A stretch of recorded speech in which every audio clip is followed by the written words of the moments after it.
First I come around here now, I got the shot. All right. First of all, I want to thank the other committee members. They worked really hard, and we had a lot of fun at the meetings. One of the things, well, the things I did learn were like a lot of the behind-the-scenes things that people never knew about that happened at band camp. One time at band camp. So, you know, it happened. You knew. I knew. But it did add a lot of meaning to the thing. One day at band camp, I'm not saying that we talked to a lot of people, but if your ears were burning, you were probably guilty. And I just want to clear up one thing. My senior year at the band banquet, somebody decided to give me an award for the king of the teepeers. It wasn't true. It was all a farce. At least that's what I told my dad. That's our story and we're sticking to it. And it's also been great reading Facebook with all the comments, the stories, the accusations. It was a lot of fun, and we appreciate, and it's going to be open for a while, so keep up with the good news, keep putting things on there. Since those days, I've raised 5 kids, and I'm glad to say that they're all proud graduates of Athens High School. Yay! After doing that through all those years, I just had to ask, Steve, how the hell did you get 300 people through high school? Because I think those 300 kids all considered you dad. Good times and bad. There's only 300? How many was there? After going through those kids, I've stayed active in the school. I've watched the bands, I've watched the band directors, and believe me, we've had a couple that weren't very good. But I stayed active all the time. I'm finishing up my 12th year on the school board, so I love Athens High School. I bleed green and gold. And the only thing I wish we still had a band director like you. We miss you all the time, and I really wish you were a band director now because I could be your boss.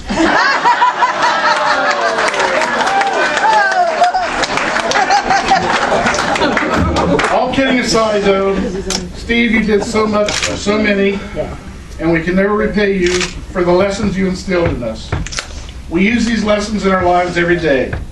Thank you for being a great teacher, friend, and part-time father to all of us.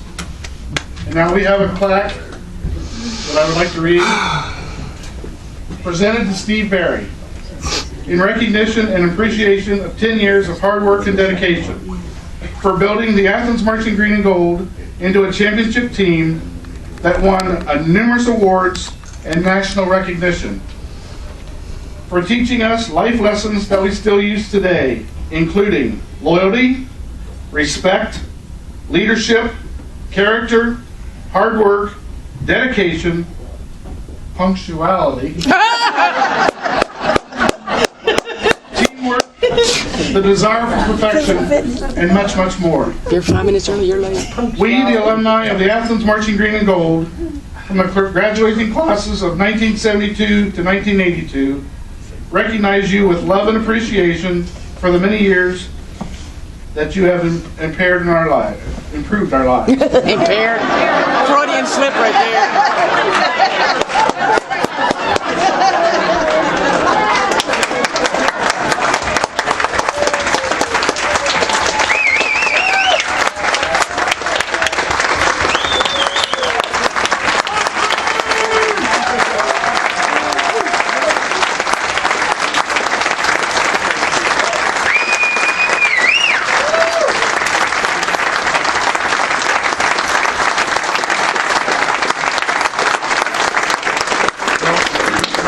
Actually, I was standing back there listening to all this, and I thought, boy, that Mr. Barry must be an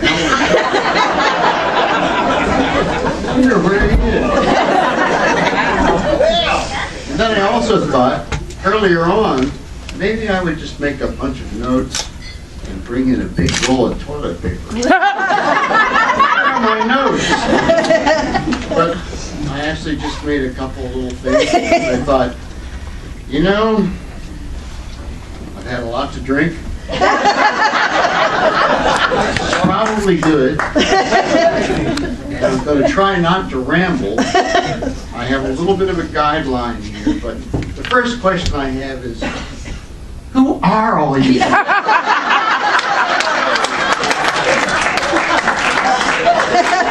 I sort of recognize your faces and I hear your voices and I go, I remember that, but who are you? Because it was like, 40 years ago? For some of us. And I have to say that, in the time that's passed, I have a lot of friends who've been band directors, and I can't remember anybody who's ever had a situation like this happen to them, where they had, maybe they've gone back to a class reunion or something like that, but this is ridiculous.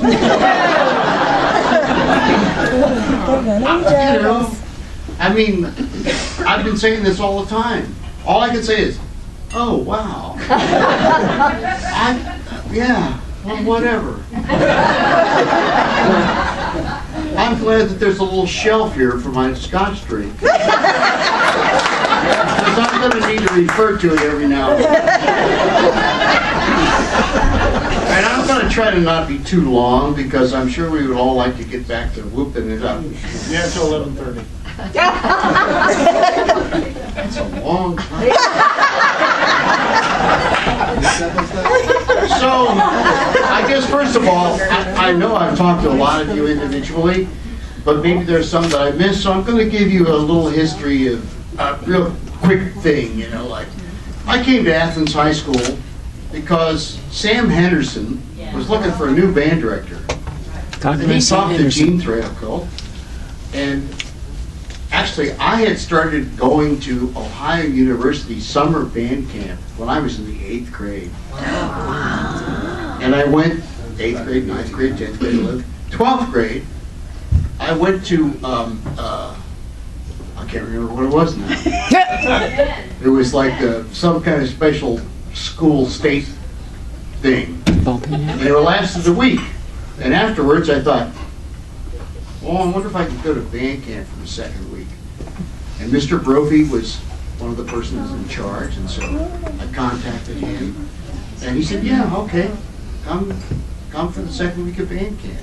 So I went to Ohio University summer band camp, where I remember Bill Brophy, and I remember Bob Smith, and I remember Gene Threadgill, and I remember Charlie. See, this is where Nelly, thank you very much. And all the experiences I had there, and I had this fond memory of Athens. Well, when I graduated from Ohio State,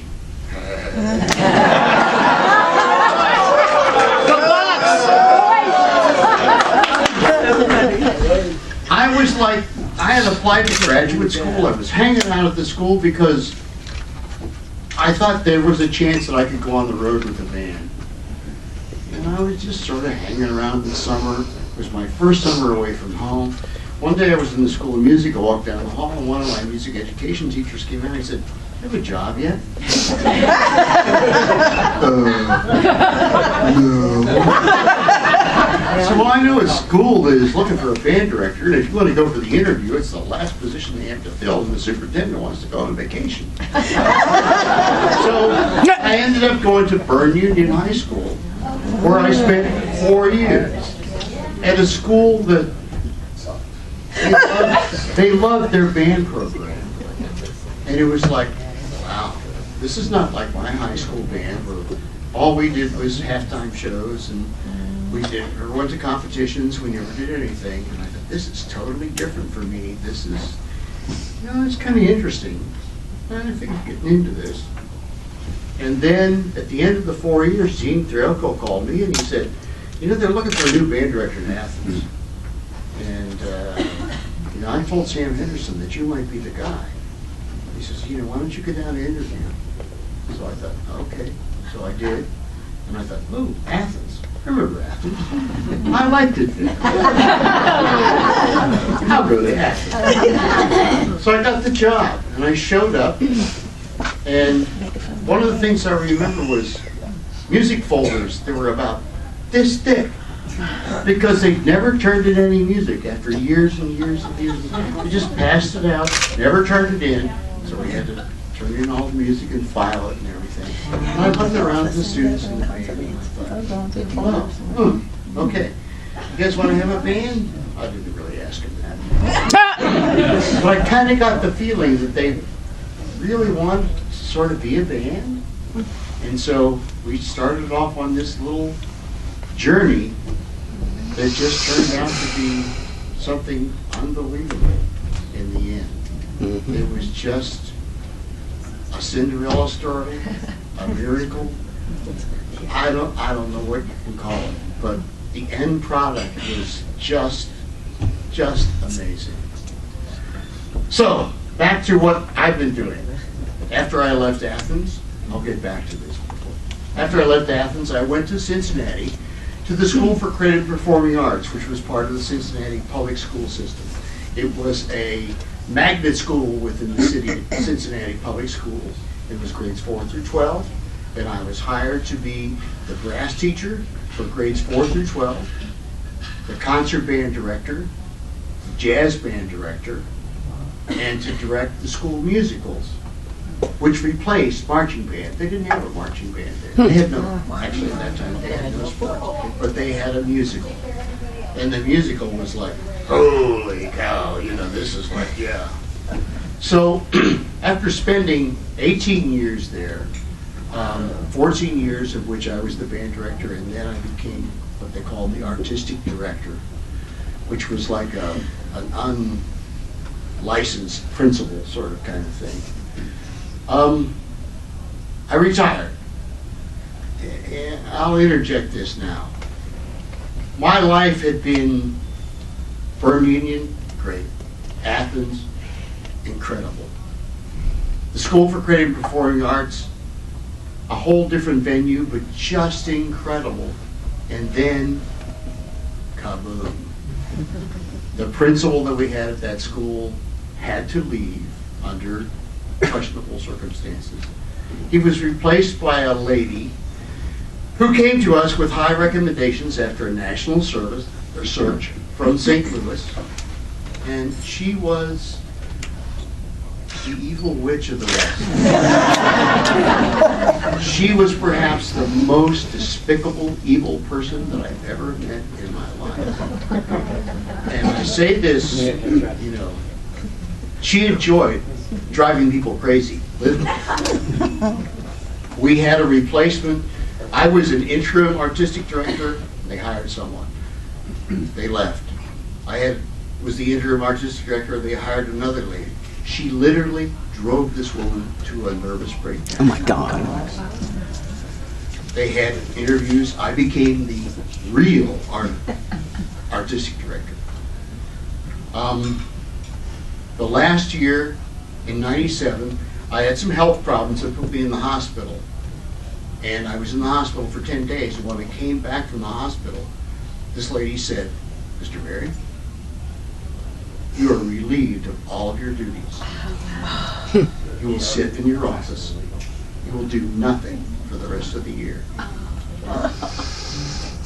She must have gotten wind of the fact that I went to the superintendent and complained about her. At the end of the year, after the school year was over, I was escorted out of the high school by a policeman. Oh my God. Who took my keys and took everything. I was on a year-round contract.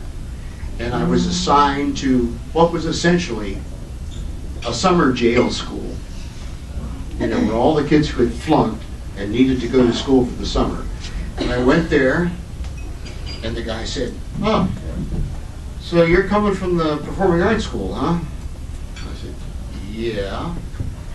He said, well, maybe we can put on a show. At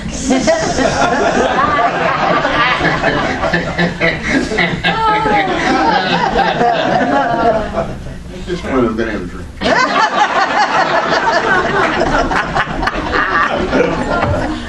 I was there for, I think, 2 days. It was time for my paycheck. They didn't have it at that school. I went back to my old school, they didn't have it. I had to go to the central office and they kind of went, well, it could be in the office where they issue the checks. So I went there and yes, I finally got my check and I thought, no one has any idea where I am. And I had actually gone to my doctor previously because I needed drugs to deal with this woman. And he had given me Prescription. a prescription for Zoloft. And I thought, cool, now I can sort of deal with her. So I called him up and I said, listen, I have many sick days. Could you write me like a sick leave thing so that I could just not go back to work and retire at the end of July? And he said, oh, sure, no problem. So I went back, got that, went home, and never went back to work. Wow. And at the end of July, I called up the lawyer for the school board, and I said, listen, I feel like I've been treated a little bit unfairly. And he said, well, things are not really going well here in the school system. And I said, how many years do you have in? I said, I have 30. He said, fuck. Retire. Just don't even worry about it. Just quit. Get out while you can. I'm sorry if I'm using language. So I retired at the end of July in 1997. Backtracking a little bit, my wife, Debbie, who many of you remember, we went to Cincinnati to the Performing Arts School where she, after a couple of years, got a job as a choral director, and she was just an incredible choral teacher. We separated and divorced in '84. She remarried in the late '80s. And she continued to teach at the school for a long time, so our relationship is not, I'm not in contact with her a whole lot, but I know that up until this summer, and I'm not sure about this fall, but she's currently been the choral director at Indian Hill High School outside of Cincinnati, which some of you may be familiar with. Sherwin Little was the Latin teacher there. Yeah, Oh my So God. one of those I knew that. 6 degrees. they worked in the same school. So anyway, I retired in '97. My wife, who I married in '92, we've been married, we just celebrated our 24th anniversary. And I should say that she's not here because we have an elderly dog. That sounds like a real soft. Well, we've had this dog who, he's like 14, and he's deaf, and he's diabetic, and he requires 2 shots a day. And so she said, maybe you should just go to this on your own, because I can stay here and take care of Bodie. And, that wasn't part of my life with you, so it's okay. If it's okay with you, it's okay with me, and then I'll just stay here. So I said, all right, sure, it's not a problem. But she is actually Dr. Karen Williams. She's a school psychologist, and when I met her, she had just finished her doctorate, and she was starting to work for Cincinnati Public Schools. And so when I retired in '97, she had another year to go to get 25 years in service with the public schools. And so she retired in '98. Well, some of you maybe know, and some of you may not realize that my mom died in 1977. And it was actually just after, I believe it was the Wintersville contest. And I remember on the way back home, journeying to the hospital to see her and taking a trophy. Now I think back on it, I thought, I really carried that trophy. Yes. Mom!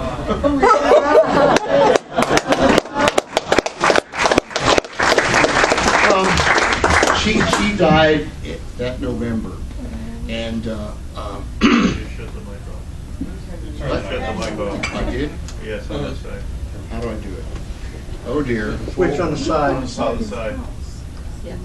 Or the battery down. Green now. Yeah. You need the bullhorn.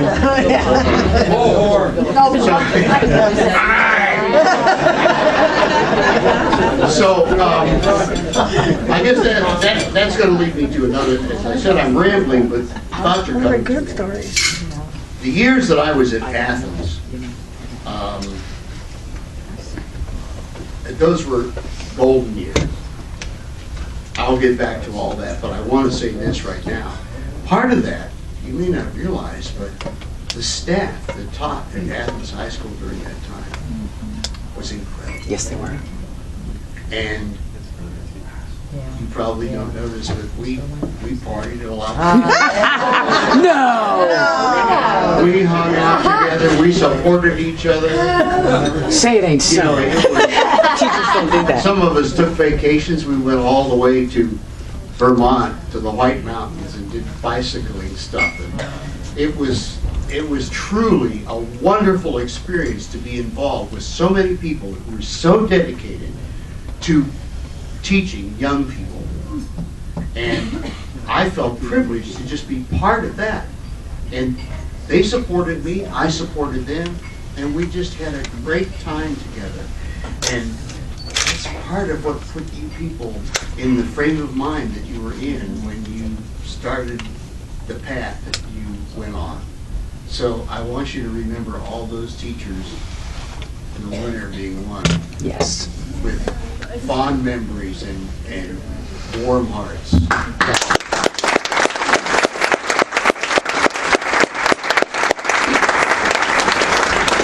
So anyway, after I left the school in Cincinnati, I hung around for a couple of years, and then we had friends who had recently gone to Charleston, South Carolina, and they were, one of them was a social worker that my wife was in a private counseling business with.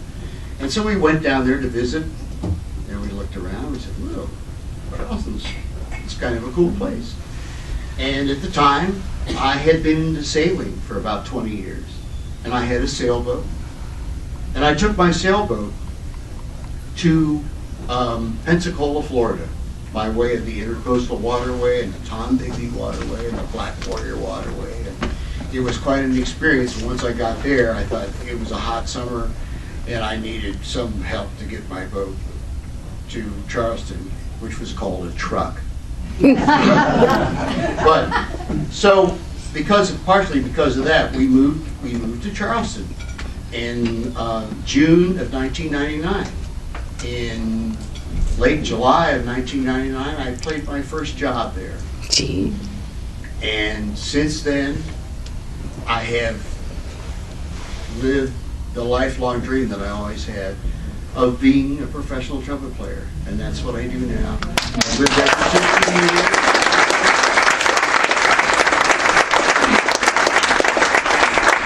Unfortunately, the experiences that I had at the end of my teaching career just kind of soured me on education. And so I just thought, I'm going to go down there. I always thought I would maybe stay in Cincinnati and play my horn. But a lot of the bands that I played in, people were dying. Yeah, there won't be any bands left. I should leave. So anyway, as I said, my life down there now is wonderful. Charleston is an incredible place. I've heard lots of people say, well, we'd like to come to Charleston. Some of you have been there. Charleston is an incredible place. It's changed so much in the last 16 years since I've been there. It's beautiful. I play with a lot of different groups. I have currently 3 gigs that I play regularly. I play with the Charleston Jazz Orchestra, which is a world-class kind of jazz group. It's an 18-piece big band. We're going into our 8th season, and it's it's a wonderful experience. I can't remember a band that I played with that I enjoyed this much since I was in college when I played with Ladd McIntosh and the Finding Alpha Symphonia Jazz Lab Band, which won the first Intercollegiate Jazz Festival. Big trophy. I don't think we got such a big, we got some money though. And we got free shirts. Sponsored by Zero Shirt Company or something like that. So. Okay, I'm referring to my notes now.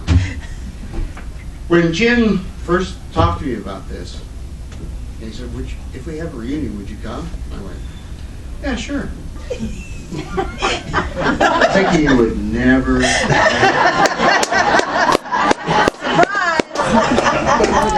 Didn't know it could be so tenacious, did you?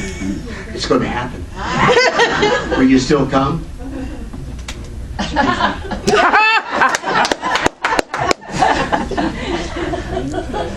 I haven't paid for a drink yet.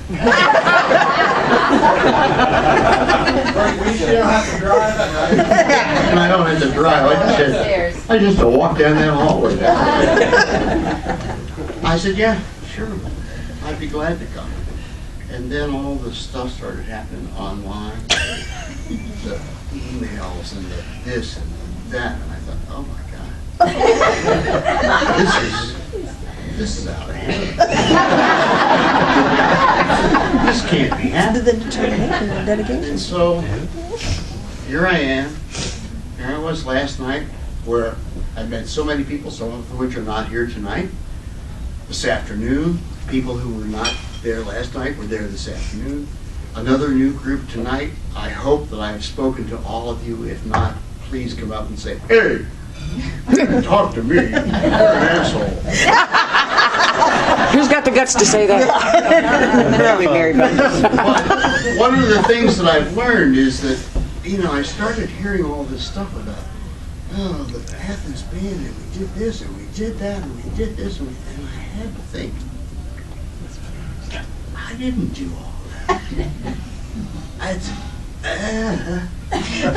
And so I'm hearing people talk, and I'm beginning to realize that what I did was set up a system. And the system worked because the interworkings of it, they just sort of entangled each other, and people took over little jobs that I would have never guessed. And they refer to like, oh, well, my squad leader told me to do this. Oh, well, we used to practice in our backyard to learn all the routines, and because we wanted to be good. And I thought, that's the whole thing. When I came to Athens, those poor, pitiful little kids who were in the band room with the crappiest instruments that I'd ever seen, and it was just like, oh my God, they wanted to be good. They wanted to have a band. They wanted to get along with everything. But all they needed was somebody who said, hey, follow me, come on. With the megaphone. With the megaphone. With the So megaphone. they did, and off we went. And for the next 8 years, it was just like, oh my God, this is, okay, tell us what to do and we'll do it. And they were going to do a whole lot of stuff you don't know about. But you have to remember, I was in a high school band once. I was in a college band once. Took a lot of bus trips. We used to go through Chicago at least twice a year. Marching band in college got to stay in the hotel. They gave us a stipend for whatever. I learned to drink in college. But, so there's the circumstance. It's just like, I learned that, oh my God, there were these squad leaders who just said, listen, we have to produce. This is what we want to do. We want to be good. We're going to work hard. You're going to work hard. And somebody would say, well, I don't know if I can. Yes, you can. Just shut up and do it. Okay, I'll do it. But, what if I have to run all that? Just run it and shut up. What if I have to run 5? Run them. But what if I get tired? Run them. You know, I have to be truthful. Did you I played a lot of it by ear. I mean, it was like, okay, here I am. I thought, you know, when I was in high school, I enjoyed my band program, but when I went to college, I thought, you know, if I could become a band director, I could be better than he was. And when I got to Bern Union, I thought, well, this is pretty good, and I'm getting all right, and I kind of like this, and I would like to have a bigger challenge, and I would like to move on, and I would like to see what happened. And then I went to Athens, and it was like, oh, here you go. Here's your challenge. And it started working out, and I thought, oh my goodness, this is just amazing. And I have to give credit to my wife, Debbie, because she did so much. She came from a fine high school band program herself, and the ideas that she had just fell right into place, like with the rifles and with the flags. And you know, we had started going to corps shows, and the first time I saw a corps show, I just thought, oh my God. You know, and I was coming from the Ohio State Marching Band, which has their own style. But it's not corps. It's not just like all of a sudden those horns turn in your face, and you know, and you're like knocked back, and you're going, oh my God, what was that? And so we just decided to incorporate that whole thing into what we were doing to see if it would work. And well, I guess it did. So Yeah, I think so. I'm looking at my notes again.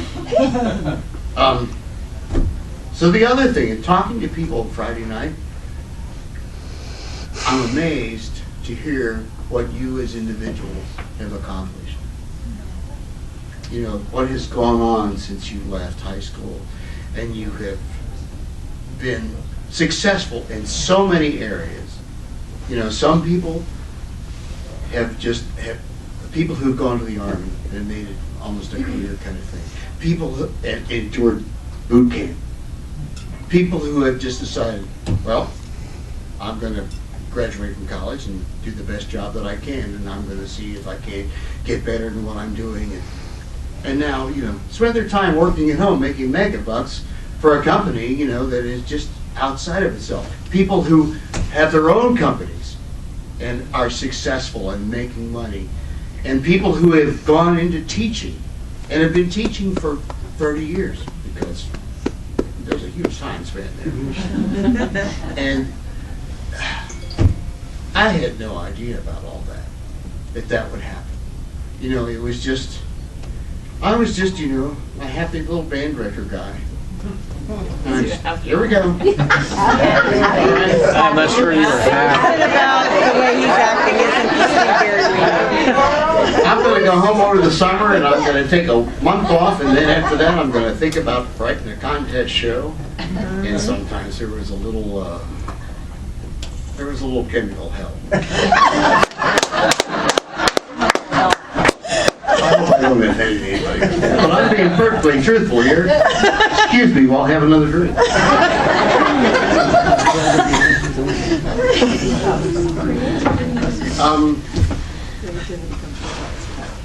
Yeah, the inner workings. I'm looking at my notes now. The inner workings of what went on in the band is just, I have to admit, I was not aware of that. It amazes me that how so many people in the band decided that this is working, we're going to keep it working, you're going to do it. You want to be in the band, you're going to do it. And if I were ever put in a situation where I had to do this again, I would count on that. But I never realized that it was happening. I was naive. You know, you're doing all this, yeah, Mr. Berry, yeah. What I have to say is, green and gold members, yay, yay, yay. You took on a huge responsibility. You wanted to be good. You worked to be good. And fortunately, is the way it worked out, you were constantly rewarded for being good. And I remember, I think it was the last band camp that we had, which reminds me, Someone mentioned about, I think the first band camp at OU, when the girls marched up and down the floor and woke the boys up, Yeah, that never happened. and the next year, they switched floors. Well, at that time, one of the counselors at OU said, "Mr. Rennie, you don't have to worry about this. We'll take care of all of this. Once they hit their dorm rooms, you're relieved of your responsibility. It's our responsibility." And I just went, "Oh, phew." All right. Congratulations on our dorm party. But Ohio University was so generous to what they did and the experiences we had there. And now this reminds me of somebody else. Somebody said, "Where do we get all these arrangements that we played?" He said, "Did you arrange all that?" No. I did a couple of arrangements.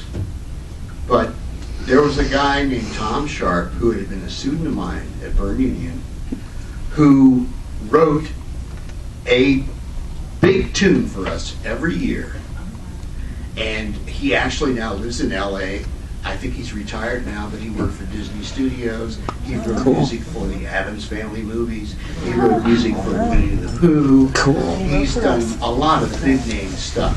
And he would write these arrangements for free. And we would play those things and people would just like, "Where'd you get that arrangement?" I ain't telling.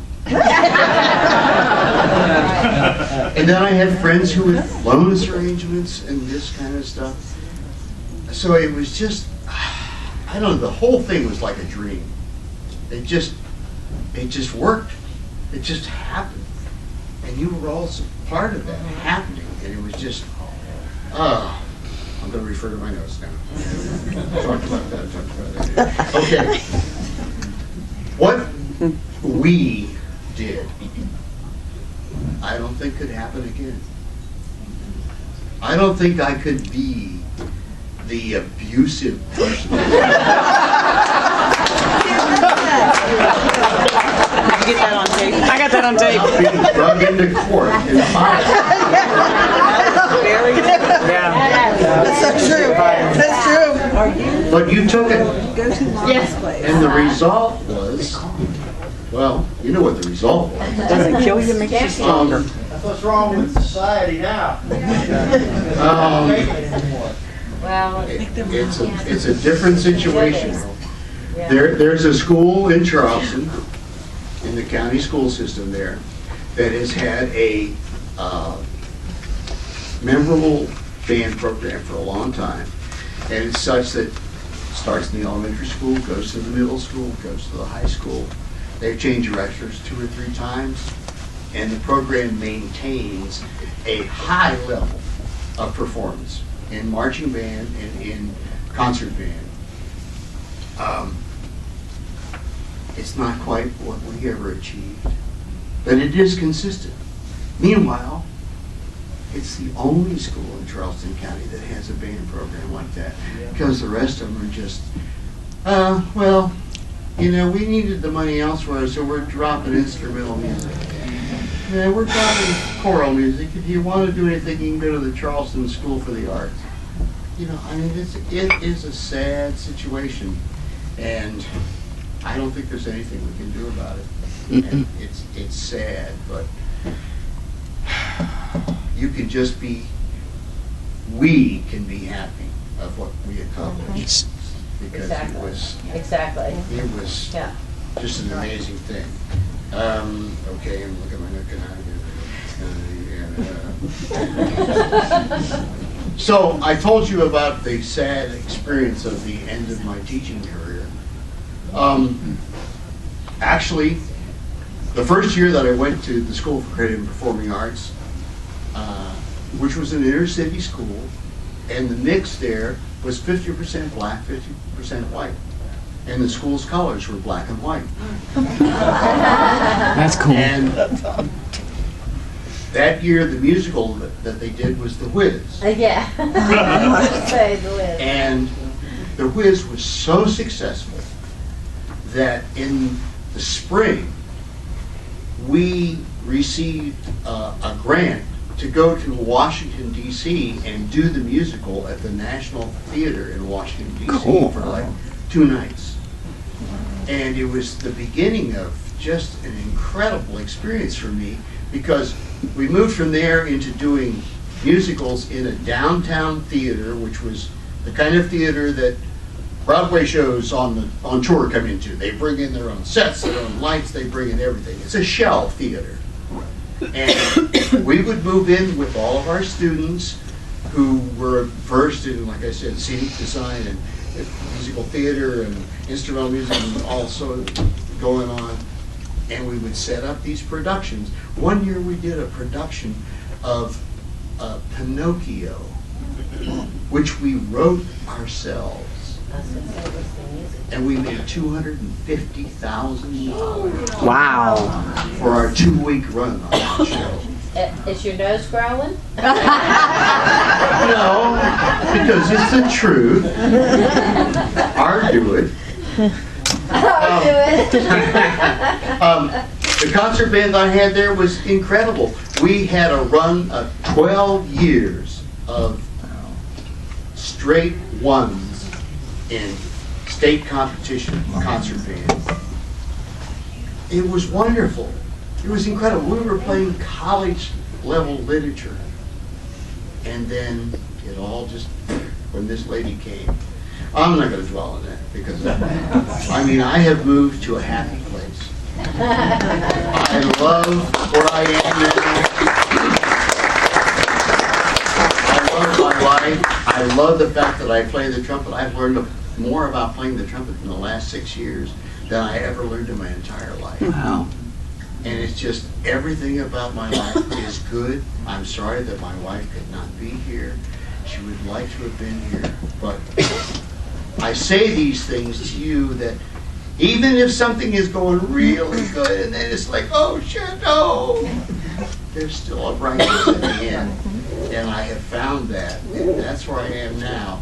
And it's almost,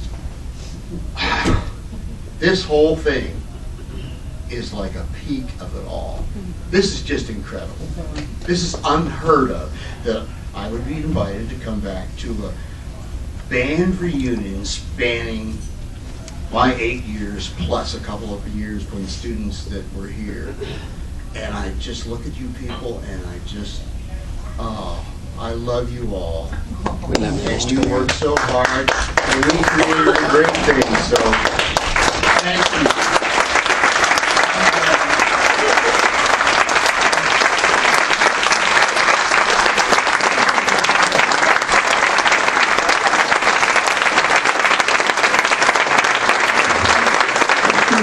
Before you go on, artist has something she wants to do, and I want Karen and Larry to come up here also. Yeah. And so go ahead, and if Karen and Larry can make their way up here, you go ahead and give them your gift. Yeah. Real quick, in '78, I was your student teacher, and then I worked with Steve as a band aid. And I sent him a Christmas card, and I didn't sign it. I just put a Band-Aid in it. And it took him the whole 2 weeks to figure out who it was from. But when we met in January, oh, you sent me a Christmas card. That was really clever. But, Steve, this is a stadium cushion that we did. You guys from the 80s and was a fundraiser that we did, and you need to sit on this and keep your ass soft while you keep your lips going.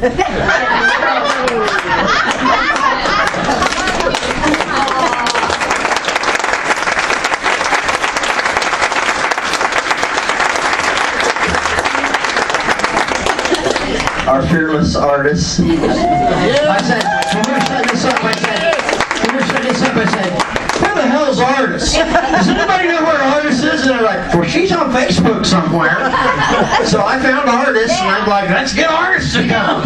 And I was Ms. Lee, and you all called me Misery. I was the one that gave you all the laps. Because if you didn't have a part to your uniform or your mouthpiece or your reed broke, you took a lap. Or out of step. Anybody out of step. I flirted with her. She never gave me any laps. Oh, I was flirting with her. She loved me. no. No, I never gave me that. I never ran one lap. Of course, that could be because my uniform was always squared away. Yes. Can I get Karen to come up? And Larry? During one of our meetings, Karen talked about this here behind us, and what I would like to do is for Karen to read this out loud, and Larry then printed it on his one of his machines that he has, and we would like Mr. Berry to have this to take home, and so we want you guys to give that to him. Before I start, I want to tell you that I was one of the people when Steve arrived at Athens in the fall of '71, and there are very few of us here tonight doing it. And we were the people that were there for that, our freshman year, our sophomore year, junior year. Lois and Jill and Carol and Gloria and Fawn and Margie's here and who else? And we were that ragtag group of people, and when he walked into the room and we met him, we knew it was going to change. We knew things were going to be different, and it was a breath of fresh air. And this really cool bearded guy arrives, and we're like, this is really awesome. He's really cool. And we went out on that field, and we had been on that field when I was a freshman. We were laughed at. We were absolutely made fun of. And for us to come back that next year and go out on that field, and when we marched across that field, to have the entire stadium stand up and cheer when we came across that field. If you weren't there, you will never understand how much this man brought to us, because he took us from nothing to incredible. And we love you.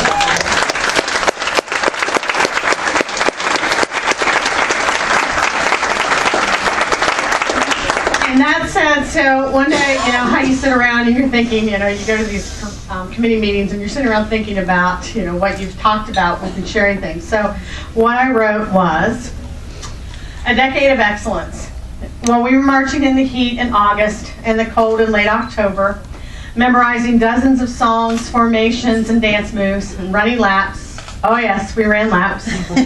Marching in the dark on Thursday nights by the light of car headlights because something wasn't quite right. And even watching that bullhorn go flying across the field. Yeah, remember that one? And it never broke. We really didn't realize the full importance of this experience and the leadership of this man. And I know I speak for everybody in this room, and probably for a lot of spouses who have heard us talk about this for 30 to 40 years now. And we want to thank you, Stephen Berry, for everything that you've done for us, for where we were when we were in high school, and for where so many of us are now. Yes.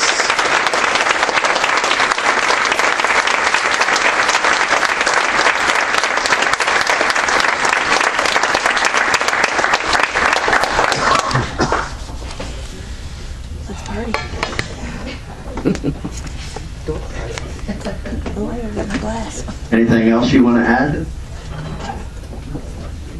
Yeah. I got to shake a lot of guys' hands. But I got to kiss a lot of girls. You always did. That's why you were my hero.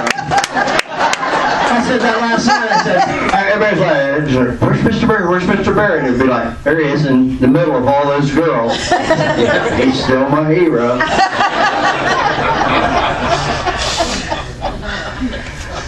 All right, everybody. That concludes our program part of the program. Now it's time to party. Everybody ready to party? Oh wait, we do have one other thing. Do we want our... Let's let people get up and get drinks and everything like that, and then we'll interrupt again for the tickets in your glasses.